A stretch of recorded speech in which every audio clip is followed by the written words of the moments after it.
In 1920, Walter Knott planted his first berries on his farm. By 1950, there were no more berries growing on Knott's berry farm. The fried chicken restaurant in Ghost Town that replaced the berry bushes were thriving, and so the farming was done elsewhere. But the world around the farm was changing, and soon, a new concept in entertainment appeared that forced the Knotts to once again shift what they did with their land. Welcome to the age of theme parks.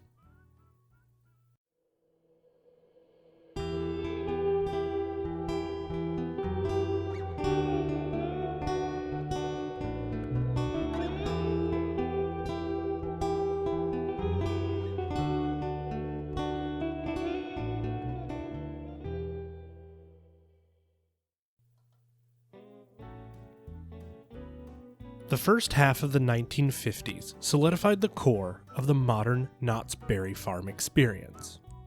Over the course of 1950 to 51, Paul von Kleben, Clyde Finley, and Walter Knott worked on building the Calico Saloon.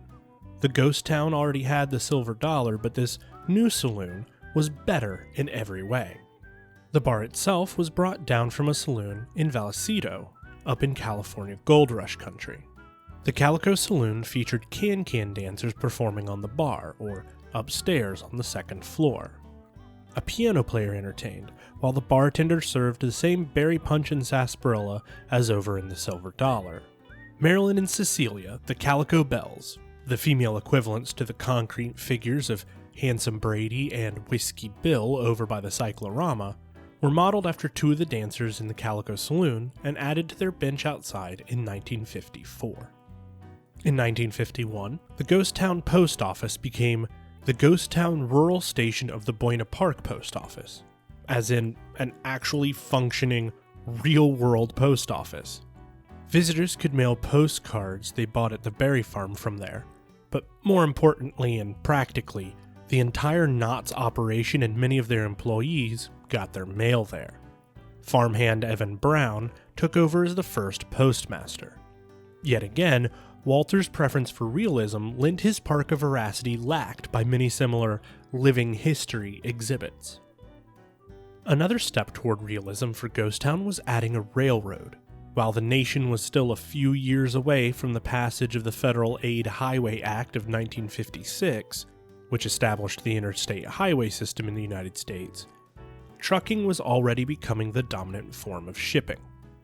Railroads increasingly found themselves redundant, especially in undeveloped rural and wilderness areas where trucks and roads were much more capable than tracks and heavy locomotives.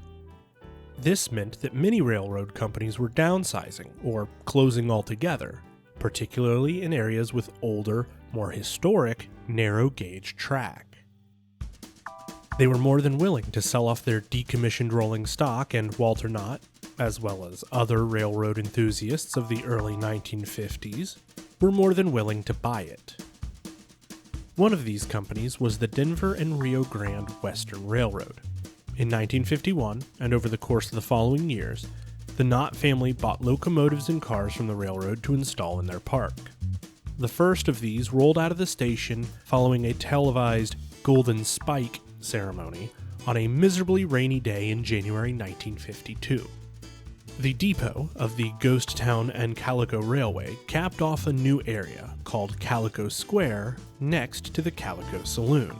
The line ran out southeast from the station, looped back north through the extended parking area along Western Avenue, turned east along La Palma, and back to the station, encompassing some parking lots and the failed Mark Smith Horse Show Arena. It follows pretty much the same path today. This is the first point where the park and its attractions extended to what are its main boundaries today, between Grand, Western, and La Palma Avenues, except most of the areas beyond Ghost Town were still parking lots. Train robbers, a common Wild West trope, would stop the trains full of guests to rob them. Of course, the performers were careful to announce that they were there just to rob the mail, not the guests, but that didn't stop some from mistaking it for a real robbery and punching the would-be thieves, or little old ladies from bashing them with their purses. Sometimes the robbers got away with their haul, but other times The train would roll back into the station with the criminals on board, and a shootout with the sheriff would ensue across Calico Square. Across from the train station grew what became known as School Road. This stretch was anchored at one end by an actual one-room schoolhouse from 1879, shipped in from Kansas. Walter convinced a former schoolteacher employed in the farm's nursery to play a schoolmarm. She even held real kindergarten classes for some of the Knott grandchildren and children of employees a few times during the week. Over the following couple years, School Road filled in with a barrel house and box house, both made of the reclaimed materials that gave them their names, a functioning grist mill making cornmeal on an authentic millstone, Harry's gun shop, and the Miner's Bank with a coin and stamp shop on its first floor, and a burned-out second floor from the legendary parting of the E. Clampus Vitus Society. 1952 saw the steakhouse add 2 new dining rooms, but these were the family and garden rooms instead of the themed rooms of Paul von Kleben's original design. A candle kitchen and weaver's cottage was added in 1953 around the corner of Main Street, across from the post office, on what became Stage Road. Boot Hill, also added to School Road in 1953, featured real headstones from ghost towns, which were either so weathered or broken that they were at risk of being lost to time. So Walter and his crew recreated them, replaced the old ones with their recreations, and installed the truly old ones in the park's cemetery. This was around the same time that the original Berry stand from the 1920s, the one replaced by the stucco building housing the Berry Market and Chicken Dinner restaurant, was restored by Paul von Kleben. It had been relegated to a storage shed and was in pretty bad shape, but he had it fixed up and presented to Walter and Cordelia. At the presentation, he also unveiled a brass plaque bought by the employees of the farm to celebrate their bosses, embedded in stone along with a Knott's time capsule. The Berry stand took a place of pride at the end of Gold Road, near a rose garden, where the exit from the Ghost Rider coaster is today. In March 1953, Paul von Kleben retired, promising to help out occasionally with new designs for Ghost Town. 3 months later, in mid-June, he died of a heart attack. Walter Knott, typically a reserved man, cried at his funeral. Von Kleben's friend, Othello Weston, was hired to fill his shoes. While she oversaw the implementation of von Kleben's final designs for School Road, such as the Miner's Bank, she proved her own design skills by making the ticket office for the Butterfield Stagecoach attraction, over-attached to the music hall. She also designed the Seal Pool, an attraction near the end of the Stagecoach loop that featured live seals living around a pool. How this attraction related at all to Knott's vision of the ghost town is anyone's guess. Weston would see another of Paul von Kleben's designs brought to fruition the following year. The Birdcage Theater in Tombstone, Arizona was an historic landmark in the world of Wild West enthusiasts like Walter Knott, and for the better part of a decade, he and Paul von Kleben had talked about building their own recreation. Sadly, von Kleben never saw the finished product, but a year after he passed away, Knott's Berry Farm opened their version of the Birdcage Theater at the end of Stage Road. It wasn't a complete recreation, only the facade matched. The theater's stage and interior were actually open air, with a tarp covering the stage and audience from rain. Walter Knott swore that someday they would build out a more accurate version, but that day never came. That first summer, the Birdcage was booked with a performance by students from nearby Whittier College, but after the students went back to school in the fall, the troupe that would occupy the Birdcage for almost 40 years took over. Formed by a crew from the long-running Los Angeles melodrama The Drunkard, the players of the Birdcage Theater were anchored by vaudeville veterans George Stewart and William Woody Wilson. Stewart wrote most of their bits, and after the performance of the melodrama would come a few different acts, whether they were songs, stand-up routines, magic, ventriloquist acts, or comedic sketches. It also provided a launching pad for younger talents looking for stage time. Between performances, the players spilled out into the streets of Ghost Town, looking to gin up crowds for the next show. Compared to Mark Smith's Horse Flop, the birdcage proved a rousing success. Part of that was down to the rotating performances, meaning there was a reason to come back and see the new show. But part of it was also down to audience engagement. Guests were encouraged to boo and hiss at villains or to cheer the appearance of the hero. Sometimes, when someone forgot a line or a prop broke, the entire thing would turn into a comedy before the performers could recover, and the audience was encouraged to laugh along with such blunders. Overall, the energy of the show made the birdcage a popular, long-time addition to Ghost Town. The other major addition of 1954 was Knott's first haunted attraction, the Haunted Shack. With an elaborate backstory about a comedically named couple from Esmeralda County, Nevada, the Haunted Shack was a walkthrough attraction for concessionaire Les Wilson. It was more focused on optical illusions and odd displays that created a sense of eeriness, rather than the morbid horror or jump scares modern audiences might expect. It also became a fan favorite, running for over 4 decades. But 1954 was not all great news down on Knott's Berry Farm. Before we get there, though, we have to step off the Knott's land and travel 15 miles north to the town of El Monte. There, a man named Wendell Bud Hurlbut ran a kiddie park. These small amusement parks with off-the-shelf flat rides, food stalls, and kid rides were a booming part of the 1940s entertainment industry, akin to the family fun centers of the 1990s. They were often criticized for their noisiness and blatant cash grabs, but they were also popular, so much so that Hurlbut funded his by building miniature railroads for other similar parks. One day, in the early 1950s, Bud was chatting with 2 friends and fellow kiddie park owners. They had all 3 had a similar experience. A man visiting their parks, sitting by himself on a bench, and studying their rides. Usually, such a lone adult male figure wandering around their parks amongst the families, mothers, and children would draw suspicion, and maybe even be followed by the park staff, just to keep an eye on him. But this man wasn't bothering anyone.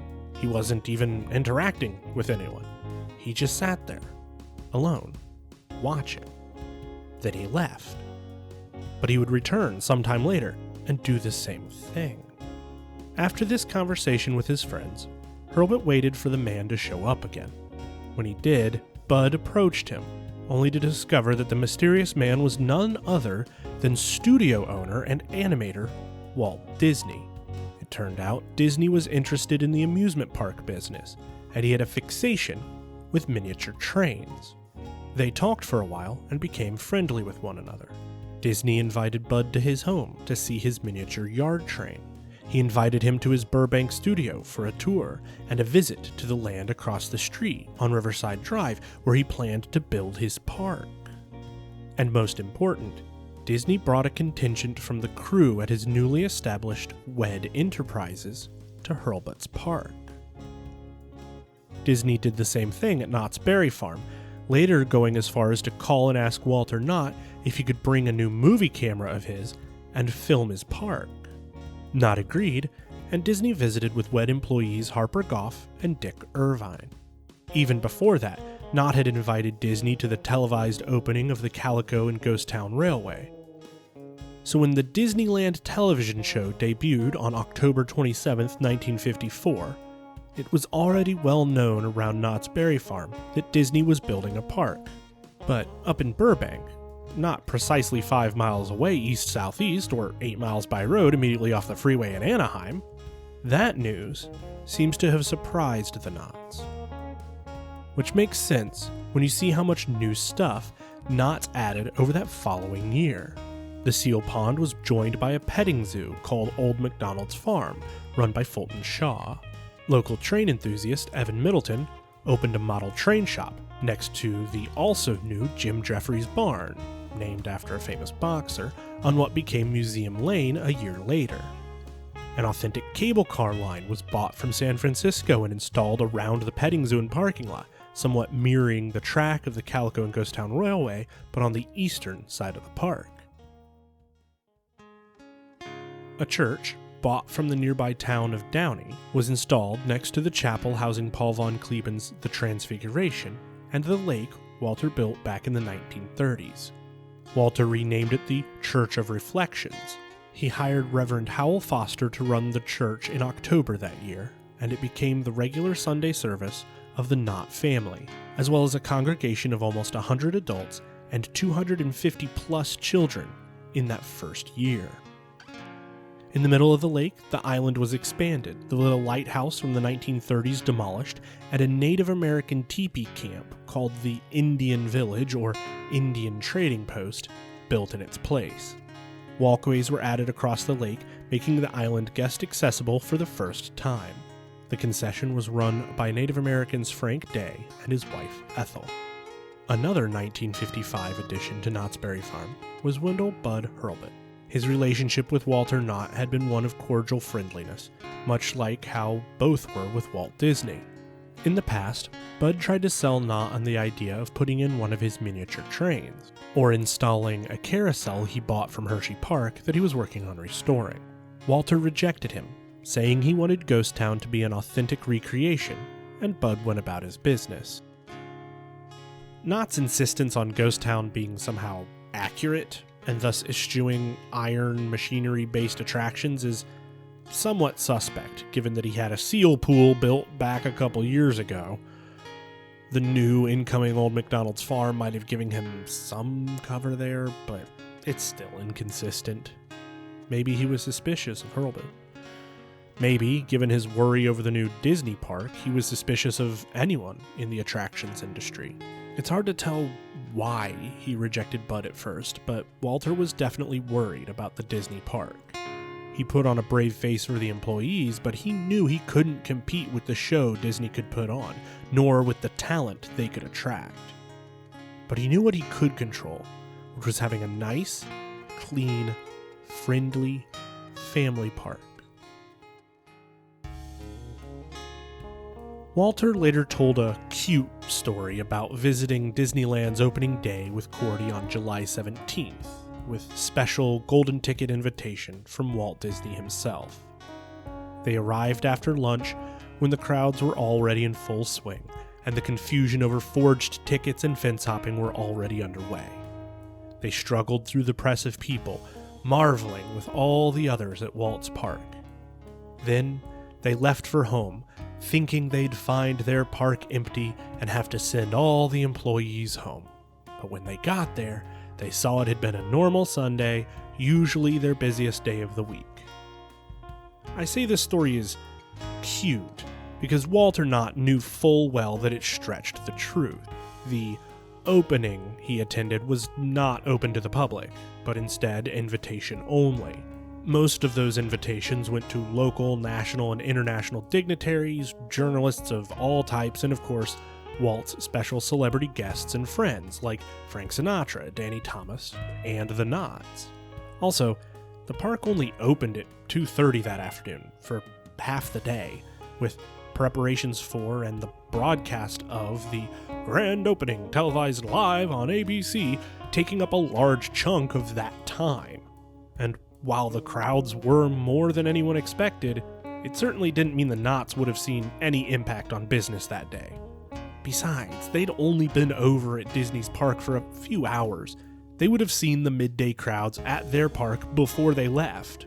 No, the televised opening of Disneyland didn't mean squat for how the Knotts would fare over the following years. But it is a cute story. And as the saying goes, a rising tide lifts all boats. No one, except maybe Walt Disney himself, could fathom the explosion in tourism his park brought to Southern California. Because after Disneyland opened in July 1955, Disney's success didn't destroy the Knotts, as some naysayers, and even Walter himself, had feared. Besides, Knott's Berry Farm was nationally famous already. Their chicken dinner restaurant was known cross-country, as were their boysenberries. Their plant catalogs had been joined a decade ago by jams, jellies, and other products shipped nationwide by their in-house cannery. While Walter grew a ghost town and tourist attraction, Cordelia had been quietly growing a national food brand. She was selling beautiful redwood gift box sets of products branded on and touting Knott's Berry Farm, cross-continent. No, the Knotts didn't have the brand recognition of Disney. But with Disney now offering a reason to visit Southern California, Knott's Berry Farm became a popular stop on the trip for out-of-town travelers, curious to finally see the farm and ghost town. And the locals who lived and worked around Knott's would come to appreciate and support it most of all. Hey friends, thanks for watching all the way to the end of this video. Here's a couple more you might like, and if you would, please hit the subscribe button and the thumbs up. It literally costs you nothing except a few seconds, and it truly helps us make more videos like this one. An extra special thanks go out to the people helping us over on Patreon. It's because of their support that you're seeing this video right now. If you want to help the channel out even more, head over to our Patreon and check it out. You can find it through a link in the description. Thanks again for watching, and we hope you have a great day.